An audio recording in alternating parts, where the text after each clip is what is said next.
Hey everybody, it's April from April Got Fired. Today is day in my hands. So today I wanted to do a video and talk about something that I'm really super embarrassed to admit. For all my friends who are not religious, maybe more sciencey, you're gonna think I'm crazy, but I've been visualizing lately. Wow, bombshell, oh my god.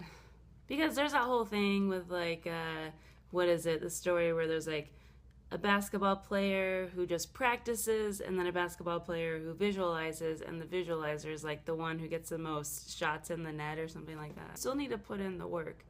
So I found a place to live in LA, by the way, finally. Obviously, I didn't visualize moving as much. It'd probably be moved sooner if I had. Oh, also, I visualized getting new shoes, and look, I love these shoes. Just kidding, I didn't visualize getting new shoes, but I do like those. I don't really buy stuff for myself too much. This is what I do. My stand-up comedy has been going well. I'm getting a lot more shows at like the improvs around the nation and stuff like that. This is what I do to visualize that. Every day I wake up, you know when you're like waking up in the morning and you're just kind of like, you just woke up but you're not like up, like hey, you're just kind of like, I don't want to go. I don't have like a regular job right now, so I'm just like, you know, when you do have a regular job, you're just like, I don't want to go. And when you don't have a regular job, you're like, oh, I can just go to sleep. That in that realm of things, right in there, I just start thinking about what I'm grateful for. It could be the sky, it could be my bed, it could be my eyelashes, it could be that I still have money in the bank, could be that you have a really good fart. I don't know, like you really like the fart you had this morning.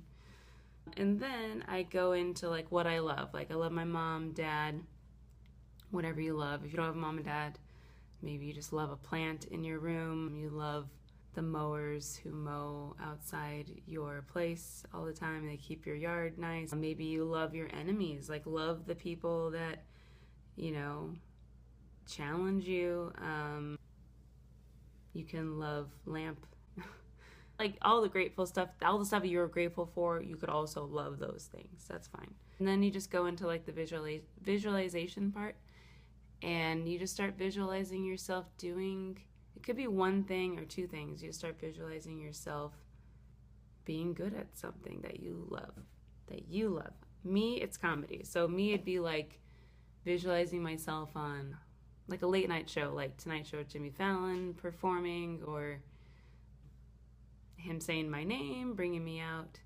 My other visualization is a big, huge improv comedy audition, the biggest one of anybody's life. Like if you're into improv, you may want this audition.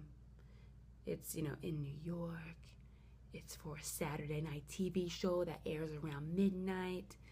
Big sketch comedy show. So I visualize that a lot. Get really detailed on your visualization. I can't say that word. Like the color of the carpet that you see when you walk into an audition, the people's faces, the color of the pen, the color of the walls, the elevator, the buttons, everything. And, you know, that stuff may never happen. But you can't think that way, but it may never happen. But damn, it's like improved my comedy. I've definitely put in work into my comedy. Like I'm not just not doing nothing. I run jokes by friends. I run jokes by friends who are not comedians, friends who are just comedy writers or not even stand-ups. My jokes have improved, so I've had to put work in. I perform a joke and have it recorded, then do a transcript, and then try to find where all the jokes could be. There's work you have to put into it still. Damn, I've been traveling and had a really good time performing all this stuff, all these jokes that are just like hitting. They're just hitting. Yeah, I just want to, like, if anybody has wondered what I've been up to, that's what I've been up to. kind of moving, but mostly that. Maybe I'll start visualizing moving harder. You just have to like envision things going well. Like they may not go well, and then like laugh when it doesn't. Like don't have expectations, but you need to have expectations, sort of. And because we're all embarking on new projects, new adventures all the time, we just don't know what's gonna happen. Like I deal with fear all the time. So I know it's a big surprise to everybody. Like what? The fear thing for me is also, you know, the moving thing. It's to the point where it's not a fear anymore. I just don't want to pack. Like, could I pay somebody to pack? Are there people who work for free that will pack for me? That would be great. I'd rather just work on a project than pack right now. Rather like jump on an airplane or go on a road trip and do improv, do shows, do auditions. I'd rather do all that than pack right now. It's just bummer. It's like really bumming me out. Is everyone else good at packing? I remember when I moved out of my parents' house when I was 28, late bloomer.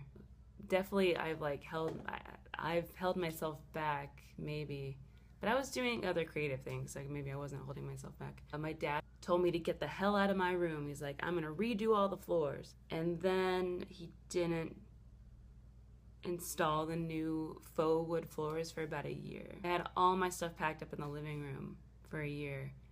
I was like, I should just move out. This is so easy. It's all packed already. My family also is late bloomers. They're also late bloomers. There's a lot of unfinished things. We all take our time, but that's part of who I am. So I gotta just love it and not hate it. All right. Bye. I mean, none of us know what the fuck we're doing anyway.